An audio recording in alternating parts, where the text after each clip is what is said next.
ഒരുപാട് ചാനൽസിൽ പറഞ്ഞിട്ടുണ്ടാവും ജാസിന്റെയും ആശിന്റെയും love story. പക്ഷെ ഞങ്ങളുടെ ചാനൽ ഫസ്റ്റ് ഇന്റർവ്യൂ അല്ലേ, ഞങ്ങളുടെ പ്രേക്ഷകർക്ക് വേണ്ടി പറയണം നിങ്ങളുടെ ലവ് സ്റ്റോറി. എത്ര വർഷമായി സ്റ്റാർട്ട് ചെയ്തിട്ട്? 8 വർഷമോ? ഓ, എങ്ങനെ നിങ്ങൾ മീറ്റ് ചെയ്തതൊക്കെ? ഞങ്ങൾ ഇത് ഫോണിലൂടെ തന്നെ മീറ്റ്, മീൻസ് ഞാൻ ഓൾറെഡി സോഷ്യൽ മീഡിയ വഴിയാണോ? അല്ല, അതിന് മുമ്പേ ആഷി ഫുട്ബോൾ പ്ലെയർ ആയിരുന്നു. അപ്പൊ ഞങ്ങളുടെ നാട്ടിൽ ഇങ്ങനെ ഫുട്ബോളിന് വരുമല്ലോ, നമ്മൾ മലപ്പുറമാണ്, ഓഫ് കോഴ്സ് ഫുട്ബോളിന് പേര് കേട്ട സ്ഥലമാണ്. അപ്പൊ അങ്ങനെ വന്നിട്ട് കണ്ടിട്ടുള്ള പരിചയമാണ്. പിന്നെ അത് കഴിഞ്ഞിട്ട് അവൻ പാലക്കാടാണ്, അവൻ പോയി. അത് കഴിഞ്ഞിട്ട് പിന്നെ ജസ്റ്റ് ഫോണിൽ കോളും കാര്യങ്ങളൊക്കെ ആയിട്ട്. എന്റെ അമ്മായിയുടെ ഇവിടെ പാലക്കാടാണ്, അപ്പൊ ഇടയ്ക്ക് അങ്ങോട്ട് പോകും, അപ്പൊ അവിടുന്ന് കാണും. അങ്ങനെയുള്ള റിലേഷനാണ്. ഫസ്റ്റ് അവൻ UAE പോയി, അത് കഴിഞ്ഞിട്ട് ഞാൻ വന്നു. പിന്നെ അവിടുന്ന് വീണ്ടും കാരണം എനിക്ക് അവനക്കുണ്ടായിരുന്നു, പക്ഷെ ഞാനാണ് ഫസ്റ്റ് പറഞ്ഞത്. അപ്പൊ അഫ്കോഴ്സ് അവൻ പറഞ്ഞ എനിക്കും ഇഷ്ടമാണ്. അങ്ങനെ കുറെ പ്രശ്നങ്ങളും കാര്യങ്ങളൊക്കെ ആയിട്ട് തട്ടിമുട്ടി ഇങ്ങനെ പോയി. ഒരു റിലേഷൻഷിപ്പ് ആവുമ്പോ ഇതുണ്ടാവും. ഞാൻ വിചാരിക്കുന്നത് നമ്മൾ ഒരു റിലേഷൻഷിപ്പ് ആവുമ്പോ രണ്ടുപേരെ റിലേഷനിൽ ഒരു മൂന്നാമതൊരാൾ വരുമ്പോഴാണ് എപ്പോഴും പ്രശ്നങ്ങൾ ഉണ്ടാവുക. എപ്പോഴും നമ്മളെ പ്രശ്നങ്ങൾ നമ്മളായിട്ട് പരിഹരിച്ച് അത് മുന്നോട്ട് പോവാണെങ്കിൽ ഹാപ്പി ആയിട്ട് പോകും. മൂന്നാമതൊരാളെ നമ്മളെ പ്രശ്നങ്ങൾ പറയാനും പാടില്ല, അവരെ ഇതിലൂടെ ഉൾക്കൊള്ളിക്കാനും പാടില്ല. എനിക്ക് എന്റെ ലൈഫ് വെച്ചിട്ട് എനിക്ക് തോന്നിയൊരു കാര്യം കേട്ടോ അത്. എപ്പോഴും നമ്മൾ രണ്ടുപേരാണ് ഏറ്റവും ബെറ്റർ. എന്ത് ഇണക്കങ്ങളൊക്കെ ആയാലും രണ്ടുപേരും കൂടി പറഞ്ഞ് അത് സോൾവ് ചെയ്യുക. അത് ഒരു 1-2 ദിവസം, അതിന്റെ കൂടുതൽ ദിവസത്തിലേക്ക് പോവാണ്ട് അത് സോൾവ് ചെയ്യുക. പിന്നെ മൂന്നാമതൊരാളിലേക്ക് അത് എത്തിക്കാണ്ടിരിക്കുക. അവരതിൽ എന്താ പറയാ സജഷൻസ് പറഞ്ഞു കഴിഞ്ഞാൽ പിന്നെ അത് വേറെ പ്രശ്നങ്ങളാവും. അത് അങ്ങനെ കൂടി പോകും. എന്റെ ലൈഫിൽ ഞാൻ എടുത്തൊരു വലിയൊരു തീരുമാനമാണ്, നമ്മളെ പ്രശ്നങ്ങൾ നമ്മളത് വേറെ മൂന്നാമതൊരാൾക്ക് പ്രശ്നങ്ങൾ ഉണ്ടായിട്ട് നിങ്ങൾക്ക് രണ്ടാൾക്കും അങ്ങോട്ടും ഇങ്ങോട്ടും മനസ്സിലായിട്ടുണ്ടാവും. ഇനി ഒരാളെ ഇൻക്ലൂഡ് ചെയ്യണ്ട, നിങ്ങൾക്ക് രണ്ടാൾക്കും കുറേ ആൾക്കാരെ പ്രശ്നങ്ങൾ കേൾക്കുമ്പോ ഈ മൂന്നാമതൊരാൾ തേർഡ് പേഴ്സൺ ആണ് എപ്പോഴും ഒരു ഇത്. അപ്പോൾ മാക്സിമം നമ്മൾ തേർഡ് പേഴ്സണ് ഒരു ഇത് കൊടുക്കാണ്ടിരിക്കുക, നമ്മൾ തന്നെ പറഞ്ഞ് ഇതാക്കുക. പിന്നെ ഇപ്പൊ എന്റെ അടുത്താണ് പ്രശ്നം എന്നുണ്ടെങ്കിൽ അഫ്കോഴ്സ് ഞാൻ പോയിട്ട് തന്നെ സോറി പറയാ. ഇനിയിപ്പോൾ അവന്റെ അടുത്താണ് പ്രശ്നം, ഇനിയിപ്പോൾ അവൻ സോറി പറയാൻ വരുന്നില്ലെങ്കിൽ പോലും നമ്മൾ പോയിട്ട് അത് പോട്ടെ കുഴപ്പമില്ല സോറി എന്നിട്ട് അത്രയേ ഉള്ളൂ ലൈഫ്. അതെ. അപ്പം ഇപ്പൊ ഈ ഒരു 8 വർഷത്തിനിടയിൽ ഒരുപാട് ചാലഞ്ചസും ഒക്കെ ഫേസ് ചെയ്തിട്ടുണ്ടാവും. ഏറ്റവും സങ്കടപ്പെടുത്തിയ ഒരു സിറ്റുവേഷൻ എപ്പോഴായിരിക്കും? എനിക്ക് എന്റെ സോഷ്യൽ മീഡിയയിൽ വരുന്ന ചില കമന്റ്സുകൾ, ഭൂരിഭാഗം കമന്റ്സുകൾ ഞാൻ വായിക്കാല്ല. എന്നോട് എന്റെ ഫ്രണ്ട്സ് ഒക്കെ ചോദിക്കും, ജാസ് നിന്റെ ഇപ്പോഴത്തെ വീഡിയോ താഴത്ത് ഇങ്ങനെ കമന്റ് വന്നിട്ടുണ്ട്. അപ്പോഴായിരിക്കും ഞാൻ കമന്റ് ബോക്സ് നോക്കും. ഞാൻ കമന്റ് ബോക്സ് നോക്കാറില്ല. നല്ല കമന്റ്സ് ചിലപ്പോൾ ഞാൻ ഇങ്ങനെ റിപ്ലൈ കൊടുക്കും. ഫസ്റ്റ് വരുന്ന നമ്മുടെ ഫ്രണ്ട്സിന്റെ കമന്റ്സ് ഒക്കെ അതിന് റിപ്ലൈ കൊടുക്കും. അല്ലാണ്ട് ബാക്ക് വരുമ്പോൾ കമന്റ്സ് ഒന്നും ഞാൻ റിപ്ലൈ കൊടുക്കാറില്ല. അപ്പോൾ ഇപ്പൊ ഈയിടായിട്ട് വന്ന എനിക്കൊരു കമന്റ് ഭയങ്കരമായിട്ട് മനസ്സിൽ ഞാൻ അങ്ങനെ ആലോചിച്ചു. നമ്മുടെ മനസ്സിൽ വല്ലാത്തൊരു പെയിൻ തന്ന പോലെ ആയിപ്പോയി. അതാണ് എനിക്ക് ഏറ്റവും ഒരു വിഷമം. ഉമ്മാനൊക്കെ പറഞ്ഞിട്ടുണ്ടാകും അങ്ങനത്തെ കമന്റ്സുകൾ. എന്നെ പറഞ്ഞാൽ എനിക്ക് അങ്ങനെ വിഷമം തോന്നാറില്ല. ഉമ്മാനൊക്കെ പറഞ്ഞപ്പോ എനിക്ക് കുറച്ചുകൂടെ ഒരു സങ്കടമായി. അപ്പൊ ഈ കമന്റ്സിനോടൊക്കെ എങ്ങനെയാ റെസ്പോണ്ട് ചെയ്യാറുണ്ടോ? ഇല്ല, ഞാൻ കമന്റ്സിന് റിപ്ലൈ കൊടുക്കാറ് ഒന്നും ചെയ്യാറില്ല. ഡിലീറ്റ് ചെയ്യാറുണ്ടോ കമന്റ്സ്? ഇല്ല, അത് ഞാൻ ചെയ്യാറില്ല. കാരണം എന്നോട് ചോദിക്കുന്ന ഫ്രണ്ട്സ് ഒന്നെങ്കിൽ നീ കമന്റ് ബോക്സ് ഓഫ് ആക്കി ഇട്ടൂടെ, അല്ലെങ്കിൽ നിന്റെ ആ കമന്റ്സ് ബാഡ് കമന്റ് അങ്ങ് ഡിലീറ്റ് ചെയ്ത് കളഞ്ഞാൽ പോരെന്ന്. അപ്പൊ ഞാൻ പറയും ഇല്ല, ഡിലീറ്റ് ചെയ്ത് കളയാം. എനിക്ക് എന്നെ ഒരാള് കുണ്ടെന്നോ അല്ലെങ്കിൽ 9 അല്ലെങ്കിൽ ചാന്തുപൊട്ട് അതിനപ്പുറത്തേക്കുള്ളത് വിളിക്കൂട്ടോ. ഞാൻ പൂമാക്കെ വിളിക്കാറുണ്ട്. അങ്ങനെ ഇടുമ്പോൾ ഞാൻ ഡിലീറ്റ് ചെയ്യാറില്ല. അപ്പോൾ ഡിലീറ്റ് ചെയ്ത് കളഞ്ഞാൽ പോരെ. എൻ്റെ ഫ്രണ്ട്സ് പറയും ഡിലീറ്റ് ചെയ്ത് കളഞ്ഞാൽ പോരെയെന്ന്. അപ്പോൾ ഞാൻ പറയും ഇല്ല. കാരണം ഇപ്പോൾ എനിക്കൊരു കമന്റ് ഇട്ടപ്പോൾ, ഒരു ഉദാഹരണം, ഒരു കമന്റ് ഇട്ട ആൾ ഷുക്കൂർ എന്ന ഒരാൾ എനിക്കൊരു കമന്റ് ഇട്ട, എടാ പൂമോനെ നീ എന്ത് കാണിക്കുന്നതെന്ന്. അപ്പം ഈ ശുക്കൂർ ഇല്ലെങ്കിൽ അവൻ്റെ വീട്ടിൽ ഭയങ്കര ദീനിയൊക്കെ ആയിരിക്കും.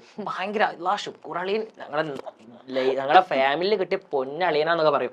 പക്ഷെ ഈ ശുക്കൂറിന്റെ അളിയന്റെ ഇതിങ്ങനെ എന്റെ കമന്റ് ബോക്സ്, എന്റെ വീഡിയോ കാണാനും കൂടുതൽ ആൾക്കാർ എന്റെ കമന്റ് ബോക്സ് ചെക്ക് ചെയ്യുന്ന ആൾക്കാരുണ്ട് കേട്ടോ. കൂടുതൽ എന്റെ വീഡിയോ കാണുന്ന മുമ്പേ വീഡിയോ അവിടെ നിൽക്കും, ഫസ്റ്റ് കമന്റ് ജാസിന്റെ കമന്റ് ബോക്സ് വായിക്കണം. എന്ത് രസമുള്ള കമന്റ് ബോക്സ്. അപ്പൊ ഇങ്ങനെ വായിക്കണം, ശുക്കൂർ അളിയന്റെ കമന്റ്, ശുക്കൂർ അളിയൻ ഇങ്ങനെ കമന്റ് ഇട്ടിരിക്കണത് പഠിച്ചോനെ ഫസ്താത്ത നിങ്ങളാ മാപ്പിള ശുക്രാളിയില്ല ഇങ്ങനെ കമന്റ് ഇടുന്നത് ശുക്രാളിനോ. അപ്പൊ ഈ ശുക്രാളിന്റെ ഒരു നല്ല ഇമേജ് അവിടെ ഫോയിലാവും. അപ്പൊ അതുകൊണ്ട് ഞാൻ കമന്റ് ബോക്സ് ഓഫ് ആക്കത്തേ ഇല്ല. കാരണം ഈ ചെന്നായ്ക്കളെ സ്വഭാവം എന്താ, ഈ ആട്ടിനോട്ട് ചെന്നായ്ക്കളെ റിയൽ എന്താന്നുള്ളത് അവർക്ക് മനസ്സിലാക്കാൻ വേണ്ടിയിട്ടാണ് ഞാൻ കമന്റ് ബോക്സ് ഓഫ് ആക്കാത്തത് അല്ലേ. റീൽസ് വീഡിയോകളിലൂടെ ശ്രദ്ധേയനാണ് മലപ്പുറംകാരനായ ജാസിൽ ജാസിയും പങ്കാളിയായ സുഹൃത്ത് ആഷിയും. പെണ്ണഴകിൽ വീഡിയോയുമായി എത്തി നിരവധി ആരാധകരെ സ്വന്തമാക്കിയ മുഹമ്മദ് ജാസിൽ സോഷ്യൽ മീഡിയയിൽ സജീവമാകുന്നത് ടിക്ടോക്ക് കാലത്താണ്.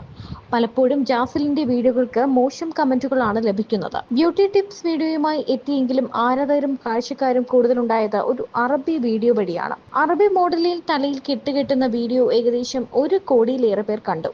ആഷിക്കൊപ്പം ദുബായിൽ സെറ്റിൽഡ് ആണ് ജാസിൽ. സ്വന്തമായി ഒരു പെർഫ്യൂം ഷോപ്പ് നടത്തുകയാണ് ജാസിൽ. കൊളാബ് തന്ന ഡ്രസ്സാണ്. അവിടെ അതിൽ ഒരുപാട് നല്ല വെറൈറ്റി ഡ്രസ്സുകളുണ്ട്. എനിക്ക് ഫാഷൻ ഔട്ടിൽ എന്തോ ഒരു പേര് പറഞ്ഞു, സോറി കേട്ടോ. അപ്പോൾ എനിക്ക് ഡ്രസ് സെൻസ് എനിക്ക് ഭയങ്കര ഇഷ്ടമാണ്. നല്ല ഡ്രസ്സ് ഇടുക, നന്നായിട്ട് മേക്കപ്പ് ചെയ്യുക, നല്ലതായിട്ട് അണിഞ്ഞൊരുങ്ങി ഒരു സ്ഥലത്ത് പോവുക, എനിക്ക് ഭയങ്കര ഇഷ്ടമുള്ള കാര്യം. ഈവൻ എനിക്ക് അതേപോലത്തെ ഒരാളെ കിട്ടുകയും ചെയ്തു ആഷിയും ഭയങ്കര അങ്ങനത്തെ കാര്യത്തിൽ ഭയങ്കര ഇത് നോക്കുന്നത്. വേറെ ഒന്നും ഇല്ലെങ്കിൽ ഫുഡ് കൊടുത്തില്ലെങ്കിലും വേണ്ടില്ല, ആഷിക്ക് നന്നായിട്ട് വെൽ ഡ്രസ്സായിട്ട് പോകണം. എനിക്കും അങ്ങനെ തന്നെ എവിടെയും പോകുമ്പോൾ നല്ല അടിപൊളിയായിട്ട് പോകണം. നമ്മളെ കണ്ടു കഴിഞ്ഞാൽ ഈ എന്ന് പറയാൻ പാടില്ല, അടിപൊളിയായിട്ട് വെൽ ഡ്രസ്ഡായിട്ട് പോകണം. എനിക്കും ആഷിക്കും അതേപോലത്തെ ഒരാളെ പാർട്ട്ണറിനെ കിട്ടുകയും ചെയ്തു. എനിക്ക് ഭയങ്കര ഹാപ്പി അതില്. ജാസിന്റെ ചൈൽഡ്ഹുഡ് ഒക്കെ എങ്ങനെയായിരുന്നു? ചൈൽഡ്ഹുഡിൽ എനിക്ക് സത്യം പറഞ്ഞാല് ഓർക്കാൻ ഇഷ്ടമില്ലാത്ത കുറെ കാര്യങ്ങൾ. കാരണം ലൈക്ക് ഇപ്പോഴാണ് ഞാൻ നന്നായിട്ട് ലൈഫ് എൻജോയ് ചെയ്യുന്നത്. ആ സമയത്തൊക്കെ ഓഫ്കോഴ്സ് എനിക്ക് എന്നെ കളിയാക്കി മാറ്റി നിർത്തലും പരിഹസിക്കലും എല്ലാവരുടെ ലൈഫിൽ, എല്ലാ ആൾക്കാരുടെ ലൈഫിൽ ഉണ്ടാവുന്ന പോലത്തെ സംഭവങ്ങളൊക്കെ തന്നെ എനിക്ക് ഒരു ഇപ്പോഴും ഹോണ്ട് ചെയ്യുന്ന അല്ലെങ്കിൽ ഒരു ട്രോമ ആയിട്ട് ഇപ്പോഴും ലൈഫിൽ കിടക്കുന്ന ഒരു പണ്ടത്തെ എന്തെങ്കിലും ഇൻസിഡൻസ് ഉണ്ടോ? ഞാനൊരു ജ്വല്ലറിയിൽ വർക്ക് ചെയ്തിട്ടുണ്ടായിരുന്നു. ദുബായ് ഗോൾഡൻ ഡയമണ്ട്സ് എന്നുള്ള ജ്വല്ലറി വളാഞ്ചേരിയിൽ വർക്ക് ചെയ്തിട്ടുണ്ടായിരുന്നു. എൻ്റെ ഡിഗ്രി കഴിഞ്ഞ സമയത്ത് ജോലി കിട്ടാൻ തുടങ്ങി. പെട്ടെന്ന് ആ സമയത്തൊന്നും ഞാൻ നമുക്ക് ഇൻസ്റ്റാഗ്രാമോ ഇതൊന്നും ഇല്ല. ആ സമയത്ത് ഞാൻ ജാസ്തി ആരാന്ന് പോലും ആൾക്കാർക്ക് അറിയില്ല. അങ്ങനത്തെ സമയത്ത് ഞാൻ ഒരു ജ്വല്ലറിയിൽ വർക്ക് ചെയ്യുന്ന സമയത്ത് അവിടെ ജ്വല്ലറി എടുക്കാൻ വന്ന ഒരാൾ എന്നെ എൻ്റെ സ്റ്റാഫുകളുടെ മുമ്പിൽ നിന്ന് ഇങ്ങനെ ചാന്തുപൊട്ടല്ലേ, ചാന്തുപൊട്ടാണല്ലോ നിങ്ങളെ കണ്ടിട്ട് എന്നിട്ട് ഒരു പെണ്ണാണ് പറഞ്ഞത്, ആണല്ല കേട്ടോ പറഞ്ഞത്, ഒരു സ്ത്രീയാണ് എന്നോട് പറഞ്ഞത്. ആ ചാന്തുപൊട്ടാണല്ലോ കണ്ടിട്ട് അങ്ങനെ പറഞ്ഞു. അത് എൻ്റെ ഫ്രണ്ട്സിന് മുമ്പിലും അത്രയും ആൾക്കാരുടെ മുമ്പിൽ നിന്ന് പറഞ്ഞപ്പോൾ എനിക്ക് ഭയങ്കരമായിട്ട് മനസ്സിൽ വിഷമം വന്നു. എനിക്കത് അത്രയും എൻ്റെ ലൈഫിൽ ഫസ്റ്റ് ടൈമാണ് എന്നെ ഒരാൾ അങ്ങനെ പറയുന്നത്. അത് പണ്ടായിരുന്നു, ചെറുപ്പത്തില്, അതായത് ഞാൻ ഡിഗ്രി കഴിഞ്ഞ സമയത്ത്, അത്ര ചെറുപ്പത്തിലല്ല, ഡിഗ്രി കഴിഞ്ഞിട്ട് നിൽക്കുന്ന സമയത്ത്. ദുബായിലൊന്നും വന്നിട്ടില്ല. ആ സമയത്ത് ഇൻസ്റ്റഗ്രാമും ഒന്നുമില്ല, നമ്മൾ ആരാന്നൊന്നും അറിയാത്ത ആ സമയത്ത് എന്നോട് അങ്ങനെ പറഞ്ഞു. അപ്പോൾ എനിക്ക് ഭയങ്കര വിഷമമായി. അതെന്റെ മനസ്സിൽ ഇപ്പോഴും കിടക്കുന്ന ഒരു ഇൻസിഡൻസ്. അത് മറക്കാൻ പറ്റുന്നില്ല എനിക്ക്. ആ ആളെയും എനിക്ക് മറക്കാൻ പറ്റുന്നില്ല. പിന്നീട് ഇത് കഴിഞ്ഞപ്പോ ഒരുപാട് നാളായി അയാൾ വല്ല കോണ്ടാക്ട് ചെയ്യാനോ? ഇല്ല അങ്ങനത്തെ ഒരാളെ ഇല്ല. നമ്മൾ അത് സത്യം പറഞ്ഞാല് ഒരു ഉസ്താദിന്റെ വൈഫായിരുന്നു. അപ്പോൾ എന്നിട്ട് അത് ഞാൻ ഓൾറെഡി അവരോട് സംസാരിച്ചപ്പോൾ അയാൾ എന്നോട് പറഞ്ഞു സോറി. അയാൾ വന്നിട്ട് പറഞ്ഞു സോറി, ക്ഷമിക്കുക. ഞാൻ പറഞ്ഞു നിങ്ങളൊരു മതപ്രഭാഷകനാണ്, അല്ലെങ്കിൽ ഒരു ഉസ്താദാണ്, മതം പറഞ്ഞു കൊടുക്കുന്ന ആളാണ്. നിങ്ങളെ ഭാര്യയാണ് എന്നെ ഇങ്ങനെ പറഞ്ഞത്.